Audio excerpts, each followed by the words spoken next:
Bonjour à tous, c'est l'avant-match sur sportauvergne.fr. L'ASM va jouer son avenir européen ce dimanche face à Bordeaux-Bègles pour la clôture de cette phase régulière de Champions Cup. Pour ce match décisif donc pour l'avenir européen des Clermontois, Franck Azema a décidé d'opérer 5 changements par rapport à l'équipe qui s'est inclinée aux Ospreys la semaine dernière.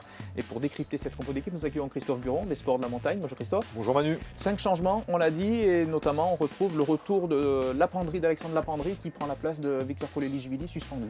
Oui, Lapendrie qui est un des cadres de cette saison, qui a renouvelé son contrat ici, il sait qu'il a gagné du temps de jeu.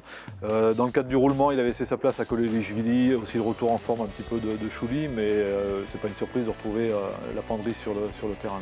Alors l'autre interrogation, c'était qui à l'aile à la place de David Frettel qui s'est blessé la semaine dernière, et donc au final c'est Oziguir qui jouera. Oziguir qui revient, c'est un peu un intermittent cette saison pour sa première saison. Il a été absent en raison d'une opération à ménisque en novembre qu'il a éloigné je crois 6 semaines, après ça a été 5 semaines à cause d'un doigt.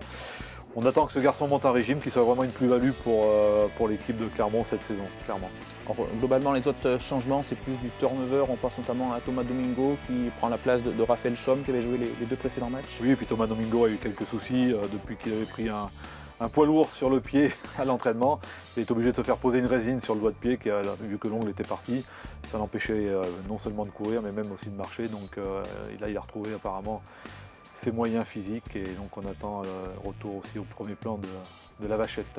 Et donc les 2 autres changements, c'est Paul Gédrasiak qui prend la place de Loïc Jacquet et enfin John Olugia qui remplace Benjamin Kaiser. Alors l'autre surprise, la surprise de ce groupe en fait, c'est sur le banc qu'on la retrouve, c'est l'absence de Brock James remplacé par Pato Fernandez. Oui, on ne sait pas trop quoi en penser. Je pense que Brock James paye aussi peut-être un peu sa gestion de sa fin de match aux Ospreys, qui